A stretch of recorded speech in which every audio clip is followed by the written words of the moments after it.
Welcome. We are broadcasting live from the mothership. You are tuned in and listening to Starseed Energy Radio with your host Jonah Bolt. Starseed Energy Radio, where you can always tune in to hear the colors and see the music. Starseed Energy Radio goes live in 3, 2, 1.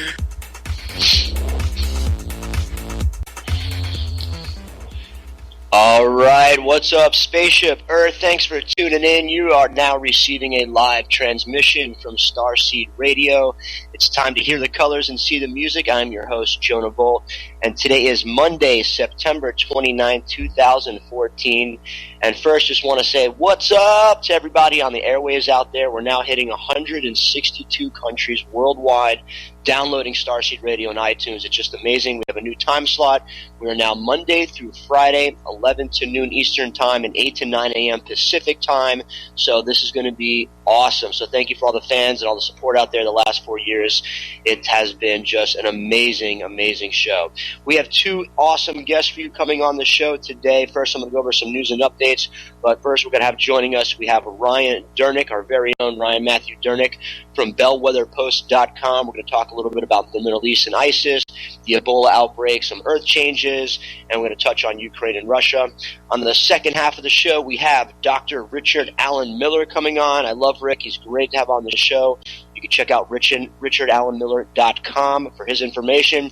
He was an original Men in Black in the 60s. He was also Navy Intel for 11 years with the Navy. He's also been a Harvard professor, a writer for Nexus Magazine, an engineer at MIT as well as at Boeing. So when he comes on the show, I know he comes from a lot of experience. We're going to be talking about some new carbon molecules, some C60, as well as maybe we'll touch on Fukushima and some other things out there. So again, just want to go over some amazing new updates here on the Starseed side of things. We got a couple articles I found over the last few days, and I'll post this stuff up. You can always check our Twitter feed for the latest news and updates. Check out starseedradio.com. You can see our weekly guests as well as all of our updates and stuff right there. Check out starseedradio.com. This first article I just want to touch on really quickly before we bring Ryan on, and this one is titled Psychiatric Drugs Send 90,000 to Emergency Rooms Each Year. And this is something we've been talking about for years on the show. I mean, it is just out of control that 1 million American children between the ages of 0 and 5 every year are being prescribed psychiatric drugs. 1 million kids every year? It's crazy. Not just that, but for all ages, more than 10 million Americans took ADHD drugs. 41,000 took antidepressants, more than 6,500 took antipsychotics, and 36,000 took anti-anxiety drugs. What I'm saying is 79 million Americans, which is more than 1 in 4, are currently prescribed psychiatric drugs. Okay? Let me just say this. There is a natural mineral on this planet for every type of disease or drug you can think of. HIV, cancer, Ebola, whatever you can think of, there is a mineral on this planet naturally that can cure you, not taking these chemically filled psychiatric and crap drugs that really have alternate reasons for why they're giving it to you, meaning calcifying your pineal gland, things like that.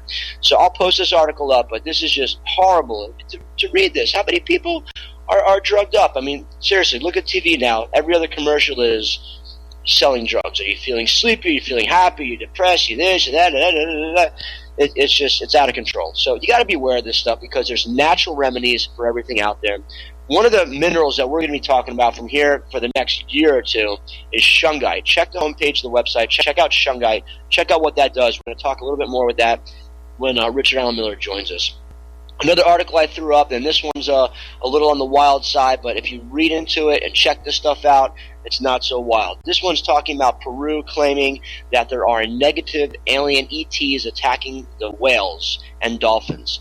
Now, we all know that dolphins and whales are highly advanced species in terms of their consciousness, communication, things like that. So this was an article that came out about a week or so ago, and it's an amazing article because it really goes into the science behind why a government would want to target and kill whales, and dolphins. One of the people in the article, who's also a good friend, I just spoke to him a few days ago, Mr. Alfred Lembrant Weber, who also wrote, BP Gulf oil spill threatens whales, dolphins, and ET ambassadors vital to Earth's light energy grid. They know what's going on in terms of the higher reasons and frequencies that these dolphins and whales bring to the planet.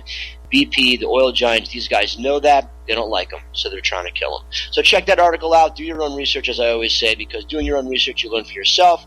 I'm not here to tell you anything. I'm just here to share my experience, some knowledge that I've gained, and have you, the listeners, check it out yourself. One more quick article from WakingTimes.com. Fluoridated water can calcify your arteries, study finds. Now, we've been talking about how this fluoride calcifies your pineal gland, which opens you up to the higher realms, higher dimensions, to your higher self. And those are the type of things that the government and powers that be don't want us to do. They don't want us to really expand themselves for our true potential. So fluoride is not good for you. It's not good to swish around. It's not good in your toothpaste. It's not good to drink. The article quotes, there was significant correlation between history of cardiovascular events and presence of fluoride uptake in the coronary arteries. The coronary fluoride uptake value in patients with cardiovascular events was significantly higher than in patients without cardiovascular events, meaning fluoride clogs your arteries, calcifies your pineal gland, and shuts it down. They don't want us open to the real reality. And with that, we're going to jump to our very own Ryan Matthew Dernick, who's been on the show for a couple years now, and we always have him back because he's so well-rounded and educated about so many events and so many things out there, so it's great to have him back with a new time slot. With that being said, Ryan, thanks so much for coming on the air. How's it going? Hey, Jonah.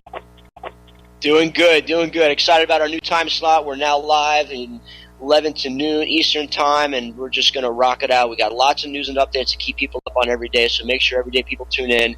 You have your website, bellwetherpost.com. You got lots of news articles you're posting up. So let's jump into what is going on in the Middle East with ISIS and this whole debacle over there. Let's start with that. Tell us about ISIS and what's going on, Ryan. Well, as you know, they've been doing a battery of strikes over the last couple of days in regards to keeping ISIS in check, and that has ultimately been in regards to what the United States sees as a very promising campaign. Saudi Arabia, Jordan, and the United Arab Emirates participated in the strikes as well. You have the Syrian foreign minister saying that air assaults alone will not succeed. They've been pushing, and there's been hints of this, as you've heard, even before we started the airstrikes, that there's been a curtsy. You hear Obama say we won't have troops on the ground. You hear generals say, hey, we might have to have troops on the ground. And as British jets took off from Cyprus to carry out strikes on Islamic State ISIS in Iraq on Saturday, and U.S.-led strikes continued in Syria and Iraq, President Obama used his weekly address to say the American leadership was was a constant in an uncertain world, saying that we're very consistent in how we go about bombing people in other countries. I would agree with that statement, and we also do drone strikes to cause the intertribal warfare, which is part of divide and conquer. But Obama says that America is leading the world in the fight to degrade and ultimately destroy the terrorist group known as ISIS, and that he made it clear that America would act as a broad coalition with all these other countries in concert to basically take down ISIS. And as they say, like as this goes on, and they're saying, oh, we're going to take down ISIS. Now NERSA, a new front, a new variation of what is really Al Qaeda. If you hear ISIS, it's Al Qaeda. If you hear ISIL, it's Al Qaeda. It's the same basically group of people, of radicalized fundamentalists that went about and were utilized to do the attacks on 9/11. And what do you think? And we're trained by CIA and other factions of our own government. And mercenary companies like what used to be Blackwater, but they changed their name to Z-Corps because they got to rebrand themselves because they had a little That's legal the American problem. way. You got to reinvent yourself if you have an issue like that. So I totally understand. You got in the business of killing people, and a number of the NERSA is a different aspect of Al Qaeda, ISIL. Front militants were killed in the first strike on Syria on Tuesday, and more than 200 strikes have been carried out in Iraq since August 8th. So, okay, Ryan, hold out right there. We got to take a quick commercial break, and we'll jump right back into ISIS when we get back. But the bombing campaign and what's going on ain't going to work because ISIS is embedded in the community, and we'll talk more about that. So hang on right there, and we'll take another quick commercial break.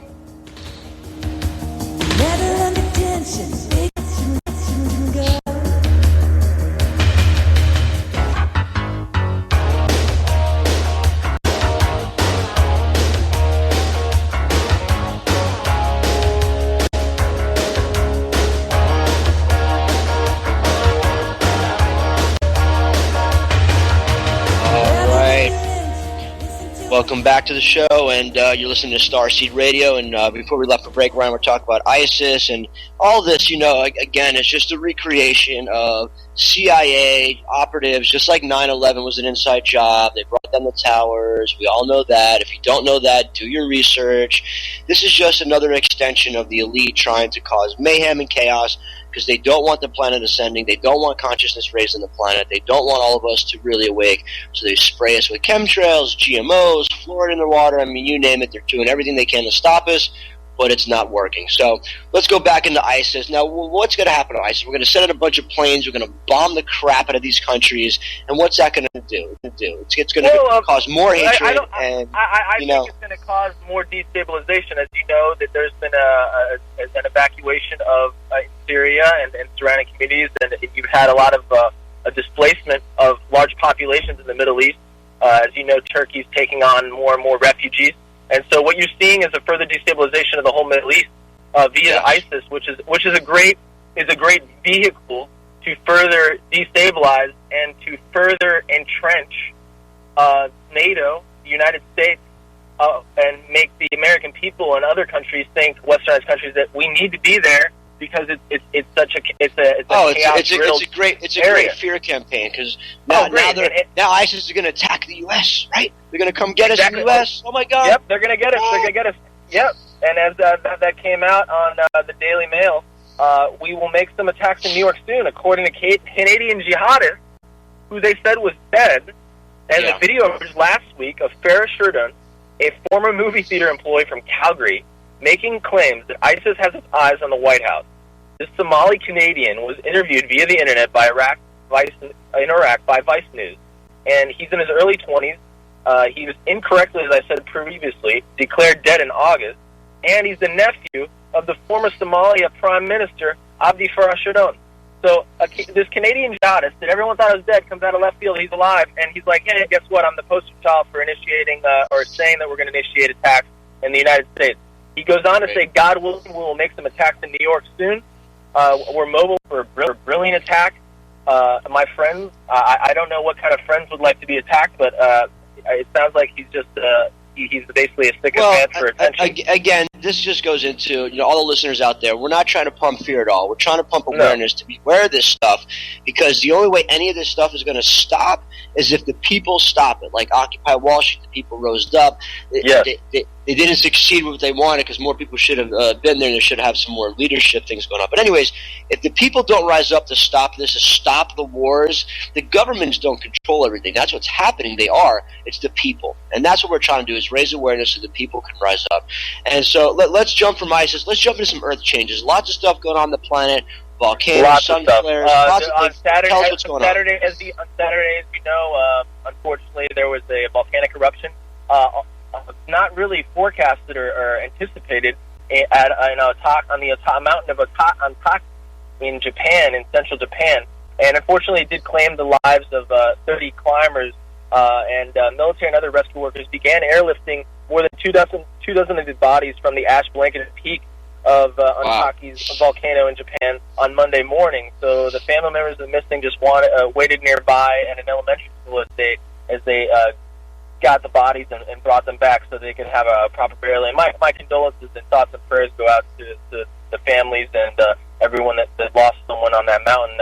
And the scenes are just harrowing. If you saw it, the video went instantly viral on YouTube. It shows the clouds coming down as eruption occurs. It shows the ash cloud come down and engulf and basically shroud these clamoring sightseers and climbers running down the mountain that just caught off guard. And now they have, of course, to raise the alert level for that mountain to that volcano to a level 3, which is meaning that no one is allowed to go and sojourn up the mountain for any kind of sightseeing reasons or anything like that. And so the 27 others that are listed as having heart-lung failure, customary way for Japanese authorities to describe the body until doctors can examine it. So a lot of what happened was you have silica and you have very microscopic particulates, the same way that the aircraft, you can't have aircraft flying around volcanoes.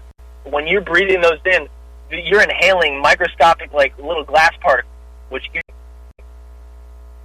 actually can induce an asthma, and you basically asphyxiate or suffocate.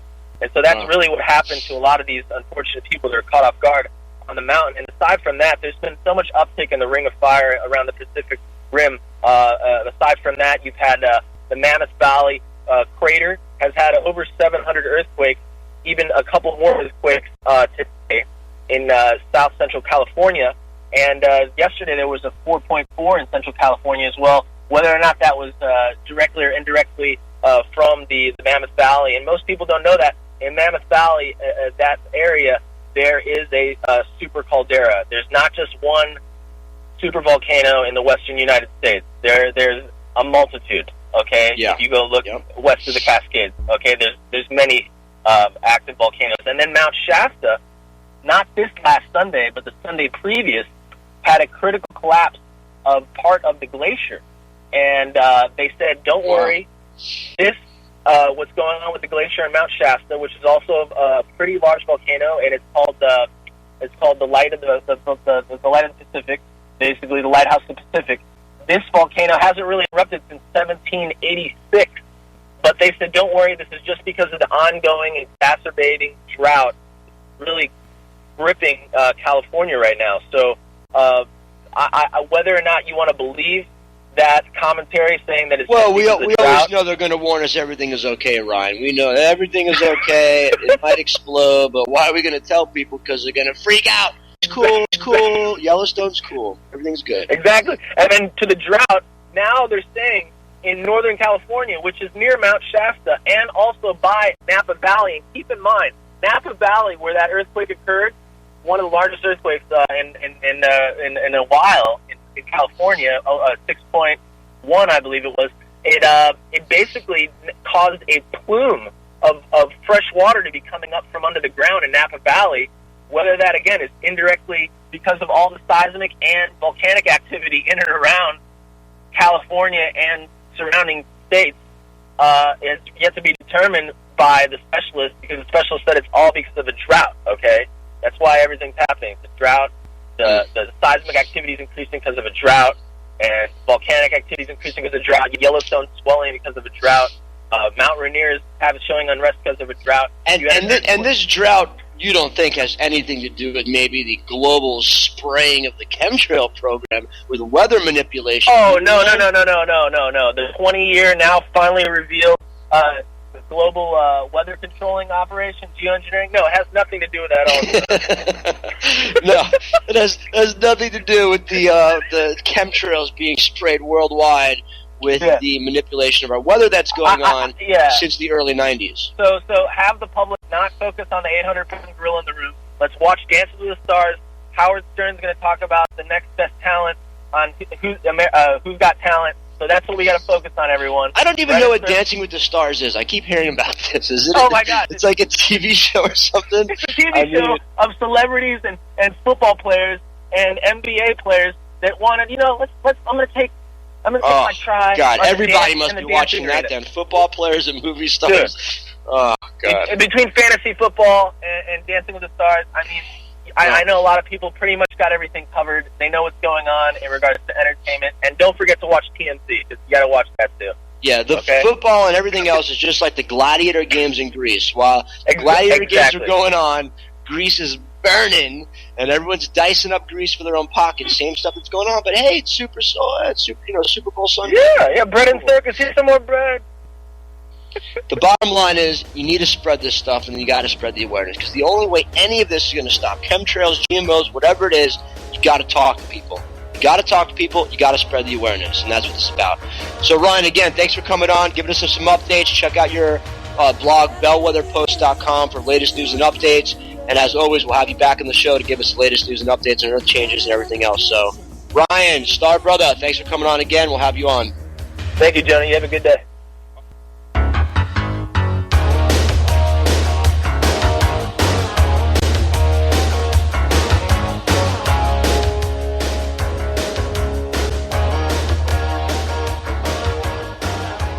All right, welcome back to the show. Thanks for tuning in. You're listening to Starseed Radio. Thank you, Ryan Dernick, for some news updates and also some Earth changes. And now we're going to go to our next guest, another regular of the show. We have Dr. Richard Allen Miller, who's well-versed in many different areas, as I explained before.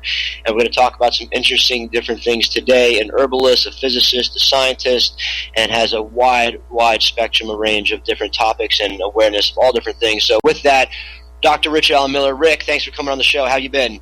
I'm good, thank you. Excellent. So we were just finishing up, Rick, with Ryan, and we were talking about weather manipulation and the droughts that are going on and all this stuff. And I also see on your website you have a breaking article about the NASA documents revealing climate change caused by covert weather weapons. Little-known NASA documents revealed the mission of military and federal agencies to modify the climate. So if you would, Rick, tell us a little bit about what's going on in that area, and then we'll go into the C-60 and the Fullerenes. Well, yeah, they're related. Actually, it's called a geobomb, and about a month and a half ago, they detonated two of them simultaneously, one over the island of Hawaii, and the other was over Tennessee. And that's the aberrant weather that both Tennessee and Hawaii observed. The bomb itself is how they do it. They have a what is called an extremivite bacteria. They've taken from the stratosphere and they've modified it into essentially a kind of a nanobot that creates a special polymer is plastic.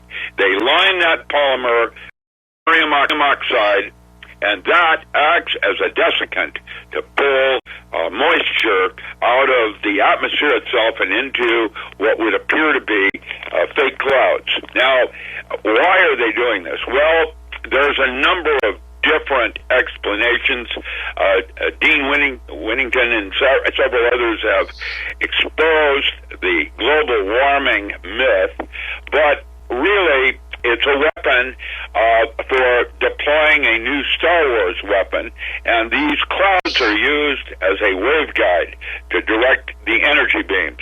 And what they're doing, like 9/11, is they're using a type of fullerene that is impregnated with 20 deuterium atoms, molecules, water molecule, deuterium water. And when they hit it with a laser beam, it reflects inside the Bucky ball and causes the deuterium to begin fission process. And this is in a 1 nanometer space, which means the precision for a what we call a tactical nuclear weapon is unbelievable. And when you look at Building 7, when it came down in a obviously a controlled demolition, the building itself vaporized. Now, thermite will not do that. Thermite is an extreme, but it's not that hot. And there was this one beam that was over 617 feet long that as it began to fall, after the building had fallen, the beam, you could actually see it vaporize as it began its fall. That's why there was no debris. It went into dust. And basically, the temperatures we're talking about are supercritical plasmas that are like 60 times hotter than the surface of the sun. It'll take steel and just vaporize it. And to realize they can do this with an aircraft, they most likely did that at Baghdad Airport. This is a type of neutron bomb that is being used everywhere now. And geo is their experimental thing. And how we knew this bomb was experimentally blown in the atmosphere is that NOAA infrared captured it. And there was this big tornado that was heading toward, it was a tropical storm that was heading straight for Hawaii. And like most tropical storms, it veered off and was going out into the ocean and starting to dissipate. And all of a sudden, they saw this explosion. It was not a boom explosion, it's a heat explosion. And what that does is it just super cavitates the air around and causes an artificial storm to occur. And they did it in Tennessee, and the havoc that wrecked was unbelievable. And then, of course, the collateral damage was that it modified the weather movement in Hawaii to the point where there were those two hurricanes that were coming in right afterwards. They didn't hit, and they actually detonated two of them. One over the big island of Hawaii, and then the smaller one went over Maui about, I think it was about a half an hour later. Wow. It's all done with a laser beam from space. They no longer need to use HAARP. So when you talk about this geoengineering and the chemtrails, there's obviously alternative motives for everything, but the newest one is what you're saying also is tied in with the C60 Fullerenes. How does that tie into that? That is correct. That's taking 60 carbon atoms and forming a Bucky ball with them. And what that is, it's like a Dyson sphere around our sun or something. And what they do is they put 23 deuterium molecules inside the Bucky ball, and then if they can put a laser beam inside the Bucky ball, and I'll talk about that Air Force research that's doing, what happens next is that the laser beam reflects off the different surfaces into the center and causes the deuterium to fission. And it's a fission bomb.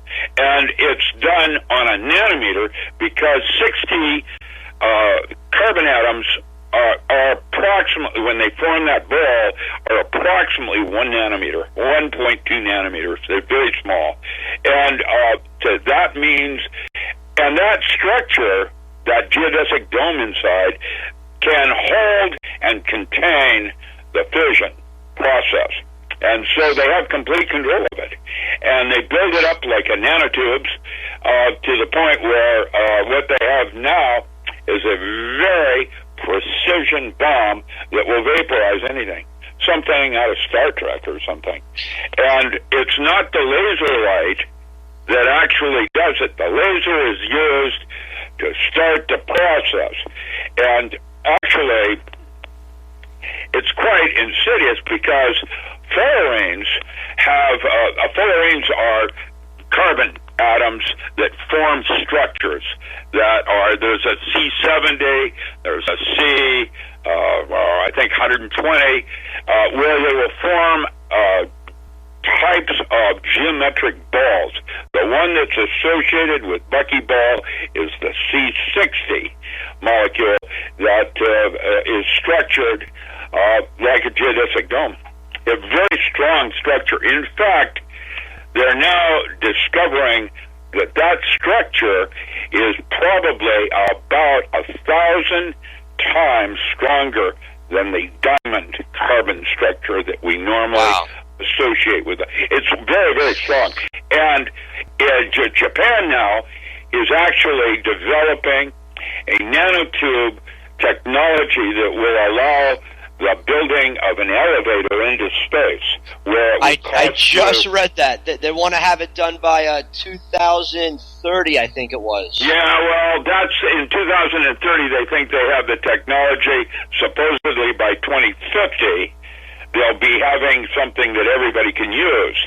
Now, that's right. That's one point. The second is that NASA says that Fukushima was an extinction event, and there won't be any life, per se, as we know it, in 2050. And talking about Fukushima... What that means is that's why there's all this interest in Kurzwellian, the so-called transhuman movement, and the Avatar program, where we become virtual by 2050.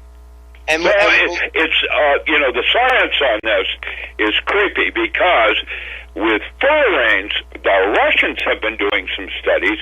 Yes. And a fullerene nanotube turns out to be, that's a structure that might have 20 million little buckyballs in a line, and it forms a nanotube that acts as a super antioxidant.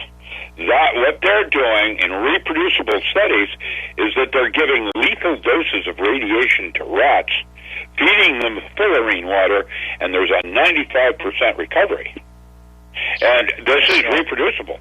And we're now understanding what the nanotube does is it goes in after specific isotopes and heavy metals, surrounds them, wipes them out, just out of your body, which means we could be doing things with bioremediation, that kind of thing. However, rather than going in that direction, the primary search right now is toward weapons of war. Just like they did with nuclear energy. Hold on 1 second. We're going to take a quick commercial break, and I know you got to leave in a little bit, so we'll take a quick commercial break, and then I want to go into the C60 a little bit more, so hang on right there. We'll be right back. Metal under tension, digging you to touch, girl.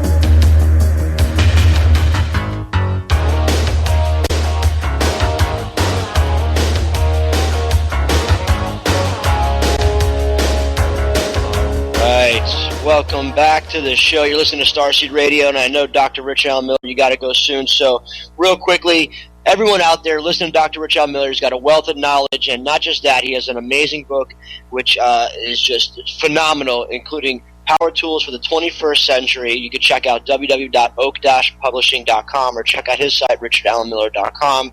And, you know, talking about the Fullerenes with the chemtrails, and we know these things are nanoparticles, multidimensional. I mean, they're using them for all different things, weapons, you know. One of the things that I spoke out and stuck the most about what you sent me was the Fullerenes C60 was also used to develop new CPU transistors, which also helps data information.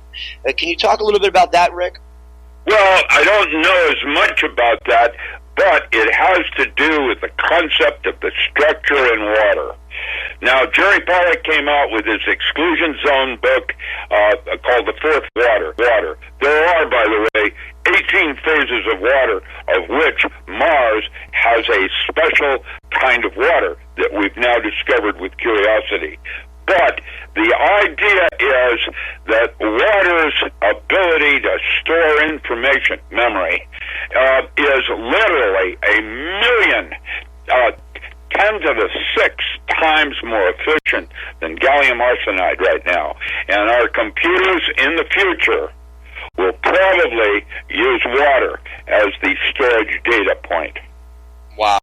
That's amazing. And we know that from many studies now. Basically, water is so small in comparison to everything with hydrogen and oxygen, number 1, number 6, that there is no molecule that's quite that small, other than things like helium, which is, He2, which is relatively uninteresting because it does not have a dipole moment. And water has an isomer, which means it's also levorotary. That has a ortho and para water, which are reflected images. Then you have deuterium and tritium, and then you have hydrogen peroxide, H2O2, where when you bring another hydrogen molecule in, H3O2, it becomes exclusion zone water, or easy water. And that is where the interest is now lying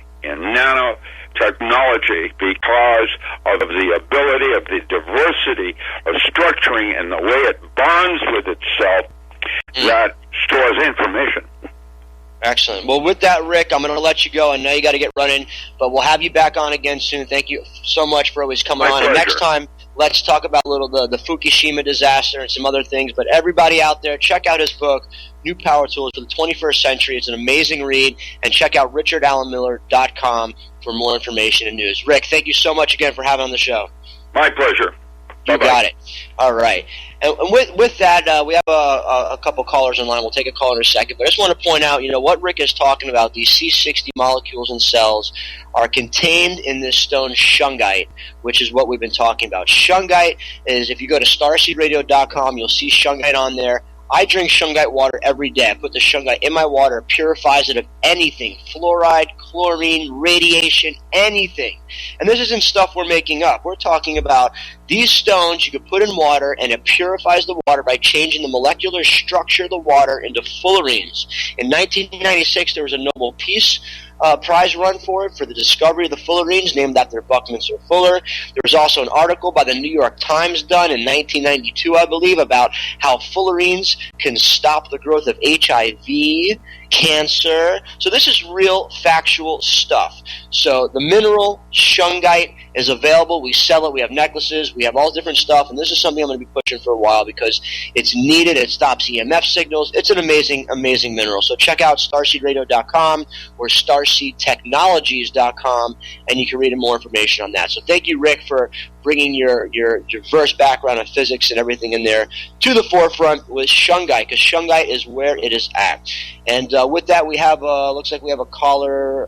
We'll take Steve from Colorado. Steve, thanks for coming on Starseed Radio. How are you? Hey guys, it's nice to hear that people are talking about this, because I know a while ago people were out in the streets in their libraries, saying, "Look up, chemtrails, you're being poisoned," things like that. And I know it's real. I mean, when I had a YouTube account, they were starting with that cap and trade. They always change the name of everything here. Now it's climate change, the climate bill. And when I said, gee, I wonder why, I wonder how our water is being, our lakes, our reservoirs are being droughted out, and our weather is being changed by, chemtrails. And then when I said that, oh, forget it, I started a spark from, I guess it was a YouTube troll. I call them trolls because there's a lot on there. Oh yeah. And this guy was spitting out a lot of opposite information about the falsehoods of chemtrail information, and he had all the science, this bogus science, to back it up, like planes go by at different altitudes, and you get crystals, you get these oh yeah, and I mean, yes. It sparked because I picked up on it, and I know for a fact with my own experience, when going and walking to a park or walking in the street or something, and I literally see a storm coming in, a storm, like a rainstorm, and you could see it. Well, guess what? All of a sudden, there's these lines in the sky. I'm talking, they're sprayed real low too, and you hear the thunder ready to come or whatever, and all of a sudden, boom! There's no rain. It's just gone. The storm was gone.